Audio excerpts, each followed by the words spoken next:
Three, two, one, go!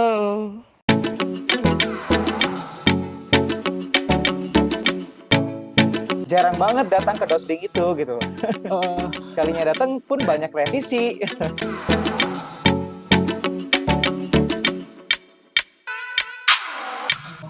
Itu kalau boleh tahu karena apa Bang bisa? Saya nggak tahu karena saya bukan orang internalnya, tapi saya tahu kalau ada yang nggak lulus karena KTTA.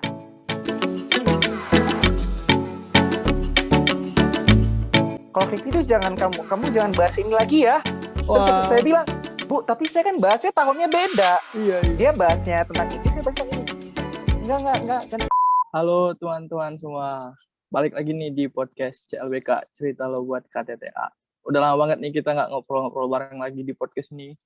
Tapi malam ini kita bakalan ngobrol-ngobrol lagi nih seputar KTTA yang mungkin bisa ngebantu teman-teman buat nyusun KTTA-nya. Mungkin beberapa minggu ini kita udah kayak lebih santai gitu kan karena nggak ada deadline, UTS juga masih lama. Tapi jangan buat waktu kayak gitu buat leha-leha teman-teman. Kita harus fokus nih buat ngerjain KTTA kita karena kan kita mau lulus bareng nih di Oktober nanti. Nah teman-teman, podcast kali ini, episode kali ini bakalan aku tujuin buat teman-teman yang udah mulai pusing karena deadline KTTA makin dikit dan kita harus ngerjainnya juga. Jadi kita bakalan ngasih solusi mengenai ngerjain KTTA dengan waktu yang singkat sama Bang Asmil. Halo Bang Asmil. Halo Kevin. Ini Uh, saya panggilannya Kevin ya. iya benar Kevin Bang. Sekarang kesibukannya apa nih Bang di Ramadan juga kan? Kesibukan ya biasa kerja. Terus kalau Ramadan ya beribadah. Wah mantap. Kerjanya udah WFO atau masih WFH Bang? Nggak tahu ya ini dibilang WFO apa WFH. Jatuhnya sih WFO ya, tapi saya nggak kerja di kantor. Ada acara terus soalnya. Ada tugas terus Oh, sih. oke. Jadi malam ini kita bakalan ngobrol ini Bang. KTTA yang udah susun nih. Oke. Beberapa tahun lalu. 2 tahun bukannya Bang ya? 2 tahun yang lalu. 2 tahun lalu. Oh ya mantap. Masih ingat tapi kan Bang ya penyusunannya gimana? Ya masih lah. Walaupun 2 tahun masih lah. Masih sedikit ingat. Itu pentingnya ingat. Jadi kita mulai dari ini deh Bang, dari Abang nyusun KTTA itu waktu itu gimana? Gimana maksudnya gimana nih? Proses penyusunannya. Oh, Dimulai dari apa dulu? jadi kan dulu pertama itu milih matkul ya, penentuan matkul ya. Nah, itu saya merasa orang yang kayaknya saya nggak mampu kalau misalnya ngambil matkul yang menurut saya rumit gitu. Jadi saya ngambil yang sedang-sedang aja yang rata-rata orang ambil itu. Saya ngambil akuntansi keuangan. Nah, ambil akuntansi keuangan. Karena waktu itu saya juga banyak kesibukan lain saya di kampus gitu. Selain belajar aja tuh saya punya banyak kesibukan dulu waktu saya masih di kampus. Jadi saya milihnya udah Akeo aja lah. Yang menurut saya tuh banyak pembahasan, banyak topik yang bisa dibahas, banyak objek juga yang bisa diambil gitu loh. Kayak gitu. Terus ya penentuan matkul, nentuin pertama abis matkul kan nentuin topik sama objek. Nah itu saya banyak diskusi sama dosen-dosen. Saya juga waktu itu udah ada apa belum ya dosbingnya? Oh udah ada dosbing, tapi saya nggak konsulnya nggak sama dosbing, karena saya nggak deket sama dosbingnya saya itu awalnya. Gitu. Jadi saya konsulnya sama dosen-dosen yang saya dekat, kayak ada yang dulu pernah ngajarin saya, terus dulu pernah berhubungan dengan saya, jadi saya konsultasi sama mereka. Terus udah dapat tentuin, baru deh saya sama dosbing, dan saya sama dosbing tergolong di kelompok itu ya kan sistemnya masih sama ya, masih berkelompok ya. Iya masih berkelompok Bang. Nah di kelompok itu saya tergolong orang yang jarang banget datang ke dosbing itu gitu. Sekalinya datang pun banyak revisi. Kayak gitu. Nah, jadi kayak gitu. Ya, gimana? Ya itu sih Bang, kita juga ngerasain kalau emang nge-approach dosen pembimbing ini juga lumayan susah, jadi kendala juga dalam penyusunan KTTA ini. Apalagi kalian online. Kalau saya dulu offline gampang kan, datengin aja, samperin ada nggak ibunya gitu kan. Kalau sekarang online Benar. gimana? Iya, kadang kita udah hubungin dosen nih Bang kan kayak ngechat hari ini, itu dibalasnya masih beberapa hari ke depan. Udah dibalas Nah, ntar iya. juga masih ada revisi, masih gitu-gitu Iya, terus benar. siklusnya sampai sekarang. Dan juga banyak teman-teman yang ini sambat masalah dosbing ini gitu. Nah, untuk Abang sendiri penyelesaian KTTA-nya emang dicicil atau gimana Bang? Atau udah mulai dipersiapin dari awal nih atau di akhir malah? Aduh, kayak gini dijadiin podcast lagi. Nih, kalau saya tuh orangnya dalam segala hal ya, tapi ini gak baik ya. Dan saya menyadari ini dari udah lama banget tuh. Saya tuh orang yang deadlineer. Saya menyelesaikan ketika ada dorongan, ada tuntutan gitu. Pas udah udah di titik akhir ya baru saya selesaiin gitu lah. Tapi itu nggak baik. Banyak teman-teman Iya. saya yang udah nyicil di awal dan mereka perjalanannya mulus gitu loh. Jadi mereka udah nyicil di awal, kedepannya gampang. Nah, kalau saya kan waktu itu ada masa-masanya tuh kan penentuan sebelum PKL ya. Iya, sebelum Topik PKL juga. Bang. Sebelum PKL kalau nggak salah tuh udah buat ini kan, udah buat proposal. Iya bener Bang, proposal udah Nah, udah buat dikumpulin proposal. sebelum PKL. Proposal udah, berarti kalau udah proposal, objek sama topik udah ada dong. Wah, benar. Nah, iya. Nah, itu saya udah punya objek topik saya udah punya. Tapi saya nggak garap sama sekali waktu itu. Selama PKL, ya saya PKL pengen menikmati gimana sih perkantoran gitu kan. Iya, Terus iya. suasana baru, terus saya juga pengen main-main juga. Kan itu istilahnya kalau PKL ya kayak kerja tapi nggak belajar gitu kan. Dan kerjanya pun nggak kerja gitu loh. Iya, kayak lebih nyenangin aja sebenarnya Fun PKL itu. aja gitu loh. Terus ya udah saya nggak ngerjain KTTA selama PKL, baru mulai ngerjain itu kapan ya? Pokoknya pas udah ada kan ada masing-masing deadline itu. Misalnya bab 2 kapan gitu kan di masing-masing dosbing. Nah, itu saya pokoknya pas ada deadline itu baru saya selesaiin. Iya, emang bener sih yang Abang bilang tadi, bukan patut untuk dicontoh, tapi kita ngelihat teman-teman yang lain juga, bahkan saya sendiri juga masih kayak gitu Bang, kayak emang masih deadlineer, emang udah manusiawi sih kayaknya deadlineer ini. Ya. Nah, tapi kalau deadlineer ya kita harus tahu diri gimana, maksudnya kayak kita udah nunda nih, berarti kita harus maksimal di waktu-waktu sisa itu. Harus punya strategi juga, jangan benar-benar kosong yang dihadapin sendirian kayak gitu, nggak bisa. Karena Iya. jangan main-main sama KTTA, karena ada orang yang nggak lulus di KTTA. Oh, masih ada ya Bang ya? Ada, tapi di angkatan saya akuntansi nggak ada, di pajak ada waktu itu. Wah, itu kalau boleh tahu karena apa Bang bisa? Saya nggak tahu, karena saya bukan orang internalnya, tapi saya tahu kalau ada yang nggak lulus karena KTTA. Intinya itu, jangan dianggap remeh. Itu memang hal yang alah KTTA masih lama gitu kan. Alah bobotnya cuma dikit, nggak ngaruh ke IP gitu kan. Alah. Nah, alah-alahnya itu loh gitu loh. Jangan banyak banget alah-alahnya, dikit aja gitu. Kalau emang mau diselesaikan nanti ya kamu harus tanggung jawab nanti selesaiin gitu. Balik lagi ke awal nih Bang, cerita Bang tadi, apa sih yang buat Abang supaya deadlineer itu, atau memang udah bawaan dari dulu emang Kalau saya deadlineer? bawaan. Oh, bawaan ya Bang ya. Saya bawaan. Bukan karena ada faktor pengganggu kayak objeknya susah dihubungin, datanya susah dikumpulin gitu. Bukan. Kalau saya bawaan. Kalau malah saya, jadi gini, kan saya ceritain tadi di awal. Saya itu konsulnya tentang KTTA itu sama dosen-dosen yang saya deket. Nah, saya juga dapat objek itu dari dosen yang saya dekat itu. Dosen yang saya konsultasiin gitu. Saya konsultasi sama dosen ini, saya dapat objeknya dari beliau, ada saran gitu. Oh, pakai ini aja Asmil gitu. Dan saya pakai itu. Jadi istilahnya udah ada orang dalam, tinggal ngambil data, kita tinggal diolah gitu kan. Ya, saya nggak ngejalanin itu selama masa panjang gitu masanya. Oh, jadi emang bukan karena kesulitan data, kesulitan objek, tapi emang dari dirinya sendiri. Iya, gitu. dari diri sendiri gitu. Iya. Tapi itu lumrah Bang di angkatan kita juga banyak yang kayak gitu. Banyakan alah gitu kayak nanti gitu, masih waktu PKL kan harusnya kita udah ngumpulin data, udah mulai nyusun bab 1 pendahuluan gitu, tapi karena masih lama nanti aja gitu, itu yang buat deadlineer. Nah, waktu Abang nyusun itu kan singkat nih waktunya ya karena deadlineer juga. Apa sih Bang yang buat Abang bisa ngerjain juga tepat waktu jadinya gitu? Walaupun memang waktu sedikit, tapi hasilnya tetap maksimal gitu. Kalau itu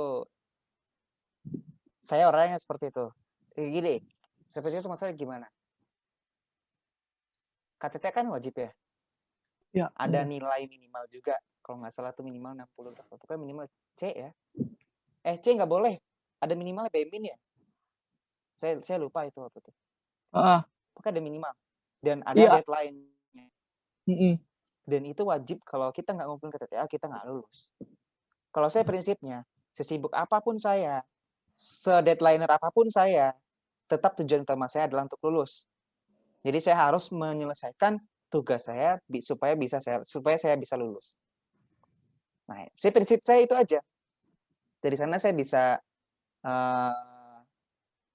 dasar itu jadikan dasar bagi saya untuk gue harus nyelesain KTTA ini dalam waktu yang sisa waktu ini gitu. Jadi mau nggak mau ya harus dikebut.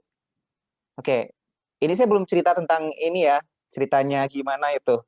Soalnya saya ngerjain TTA tuh waktunya cuma sebulan dan bersih-bersihnya tuh cuma 2 minggu. Itu bareng saya sama temen saya Agas kalau misal kamu tahu.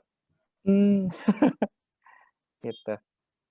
Oh, jadi emang balik lagi sih Bang sama tujuan kita buat kuliah di sini gitu kan, kita udah Iya. nyelesain 5 semester yang katanya susah banget buat overthinking tiap pengumuman kelulusan gitu. Masa kita harus sia-siain karena KTTA ini? Dimana juga KTTA kan kita dikasih waktu bukan yang ini selesain sebulan gitu, bukan, tapi kita dikasih waktu yang lama, cuy. Iya, benar itu Bang. Lama. Jadi kayak bukan hal yang wajar kalau misalnya kita sia-siain kesempatan yang dikasih setelah 5 semester berjuang di kampus ini gitu. Nah, tadi Abang nyinggung ini juga kan ya, penyusunannya gimana tuh yang selama sebulan bersih 2 minggu. Jadi gini, saya waktu itu udah buat proposal. Bab 1, bab 2 udah. Itu yang waktu topik dan objek yang saya pertama. Yang objeknya itu yang saya bilang, saya dapat objek itu dari dosen yang saya konsultasikan. Ya. Nah, saya udah buat bab 2, bab 1, bab 2, bab 1 kan sama dengan proposal ya, pembukaan itu dan sebagainya. Nah, saya udah buat bab 1, bab 2. Saya nggak buat bab 3 sampai bab 3 itu pembahasan ya? Iya, pembahasan bab 3. Saya nggak buat bab 3, belum buat. Saya belum menggarap datanya. Datanya saya udah dapat. Tapi saya belum menggarap datanya, belum mengolah, belum menganalisis dan sebagainya, istilahnya belum menyentuh lah. Gitu kan? Nah, pada saat waktu hamin sebulan lebih gitu ya, saya datang waktu itu dipanggil sama Dosbing, datang ke Dosbing, dan waktu itu untuk bahas pembahasan bab 3 yang akan saya susun. Nah, pas itu Dosbing saya ngelihat judul saya, ya kan, judul saya ngelihat, terus nggak sengaja saya tuh ngomong kayak gini, Bu, saya ngelihat di perpus itu udah ada KTTA dengan objek yang sama, tapi bahas hal yang berbeda. Dia langsung bilang, oh gitu ya Asmil. Kalau kayak gitu kamu jangan bahas ini lagi ya.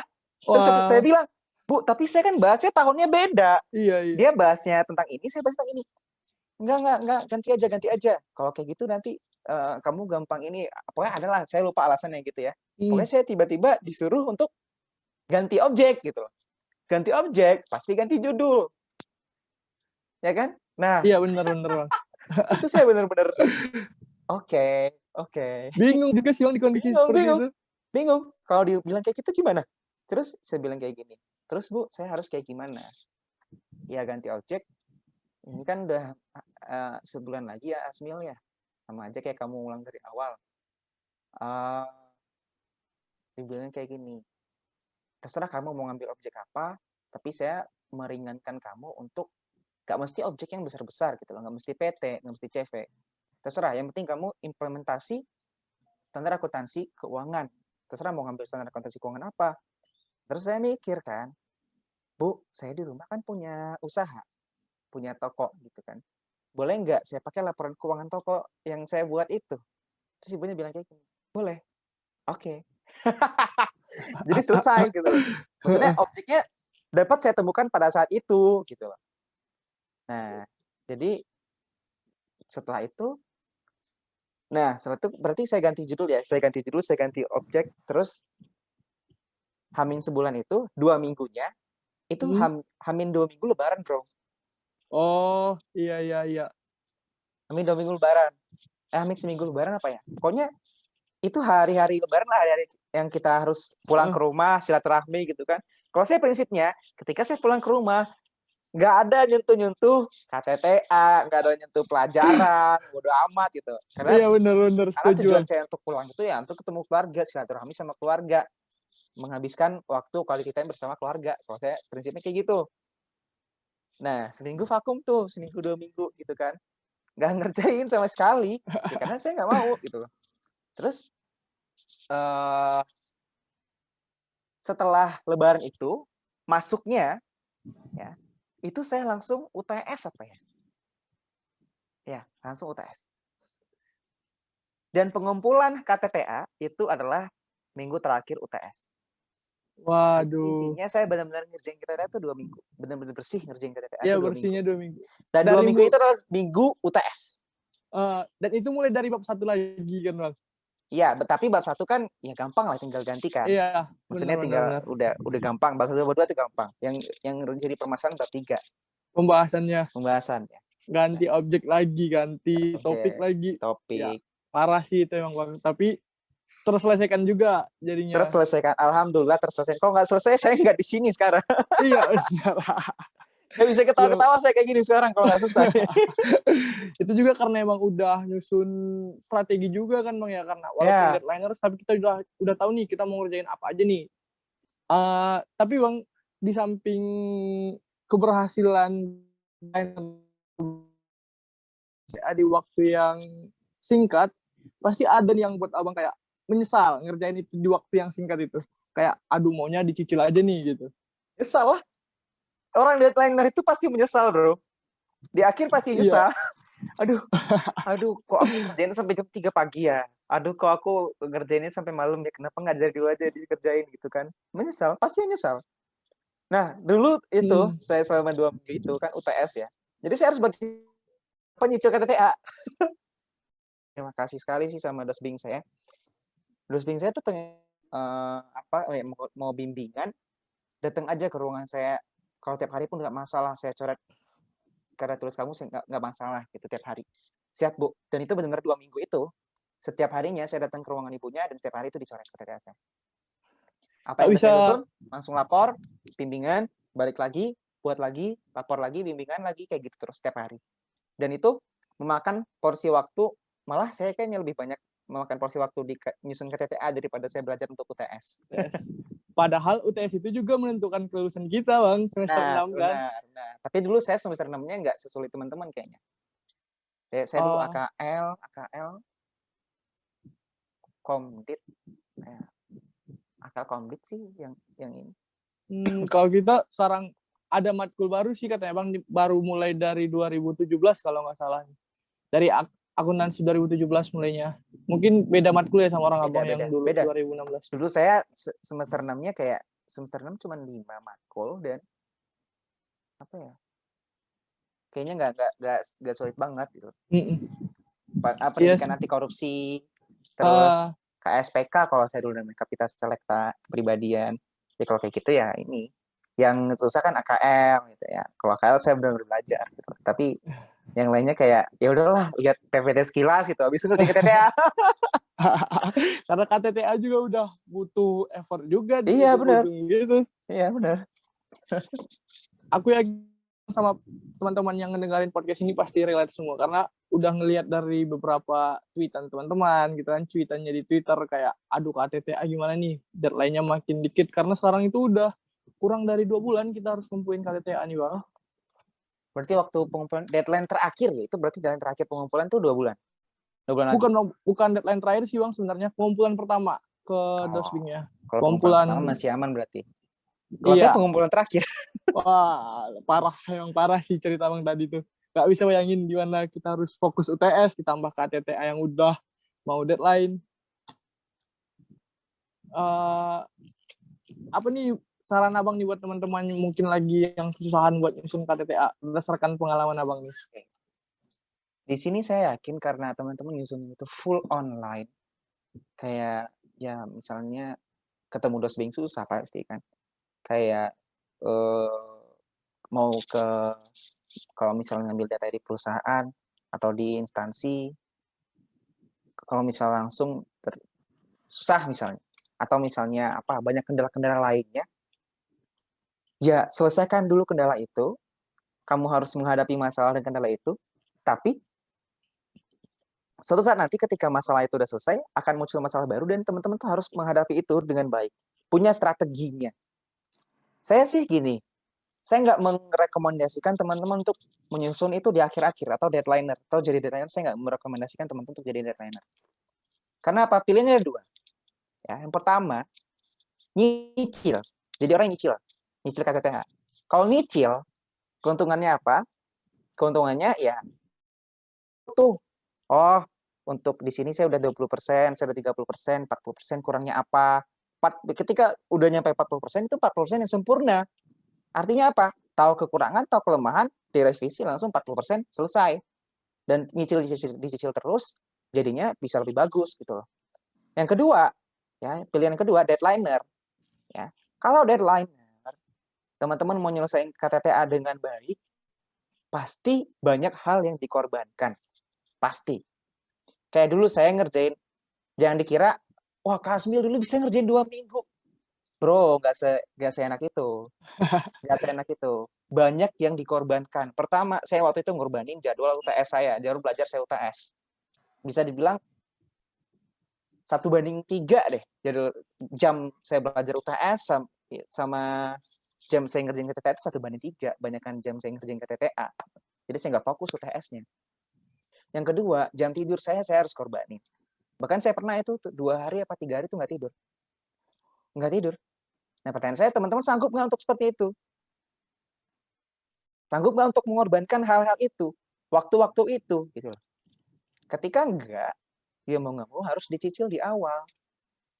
Dan kalau misalnya ada kendala, kayak misalnya susah ngambil datanya, segala macam, ya ngambil objek KTTA kayaknya nggak butuh waktu 3 bulan kan, 4 bulan, nggak lama kan. Maksud saya adalah, itu hanya alasan dan nggak sepenuh bulan ngerjain KTTA itu untuk nyari objek KTTA aja, nggak seperti itu. Jadi, ya prioritaskan apa yang perlu diprioritaskan. Karena banyak saya rasa nih ya, karena kuliah online kayak gini tuh banyak yang meremehkan gitu. Termasuk kalau saya kuliah online nih sama kayak teman-teman, saya pasti meremehkan, alah kuliah online. Belajarnya ntar aja lah. Nanti kameranya off aja lah. Tapi sekarang ada peraturan ya, harus on cam ya. Nah, Iya, benar harus on cam, Bang. ya, saya tuh kayak gitu. Saya kenapa berani ngomong kayak gini? Karena saya seperti itu gitu loh. Karena saya seperti itu. Nah, jadi ya teman-teman pilih, teman-teman mau jadi yang mana. Tapi intinya yang saya tekankan adalah kalau mau lulus harus pilih di antara dua itu. Nggak ada pilihan ketiga, nggak ada pilihan yang males-malesan dan di akhir nggak mau ngorbanin waktu-waktunya. Nggak ada bro. Ya itu berarti pilihan ketiga nggak lulus. Selesai. Oke. Makasih banyak nih Bang ya, udah ngobrol-ngobrol seputar KTTA-nya nih, penyusunan KTTA-nya yang bisa dibilang ekstrim. Si Bang. Ya, itu saya Iya, bareng. asli. Kalau misal teman-teman mau tanya juga ya bisa tanya personal ke teman saya juga. Agas juga kayak gitu. Saya bareng Agas ngerjainnya. Hampir tiap hari ya datang kosan saya, Mil, buat kerjain KTTA bareng yuk. Karena kita senasib. Karena kalau Agas itu tuntutan dari dosbingnya, objeknya ditambah gitu kan. Tambah lagi gitu, tambah lagi. Wah, ya sama, persis sama kayak saya. Iya. Iya sih Bang, memang kalau kita mau KTTA-nya bagus, kita harus mulai nyicil dari sekarang. Tapi nanti mungkin di kemudian hari emang udah telanjur jadi deadliner, ya kita harus nyusun strategi, harus banyak yang dikorbanin juga, sesuai sama yang dibilang Bang Asmil tadi. Oke, kayaknya episode CLBK kali ini cukup sampai di sini teman-teman semua. Makasih banyak buat Bang Asmil yang udah nyempatin waktunya buat berbagi pengalaman nih seputar nyusun KTTA-nya. Oke teman-teman semua, terima kasih banyak yang udah dengerin episode kali ini. Semoga yang udah kita bahas tadi, yang kita omongin bareng Bang Asmil tadi bermanfaat buat teman-teman semua. Fokus ngerjain KTTA-nya, dikerjain, dicicil sekarang, minta bimbingan dari dosbingnya. Manfaatin teman-teman yang kita rasa emang bisa nyusun KTTA dengan baik, karena kita semua bakalan sukses bareng-bareng, lulus bareng-bareng. Jadi tetap semangat. Dan sampai jumpa di episode podcast CLBK selanjutnya. Bye. Sampai jumpa di podcast selanjutnya. Terima kasih.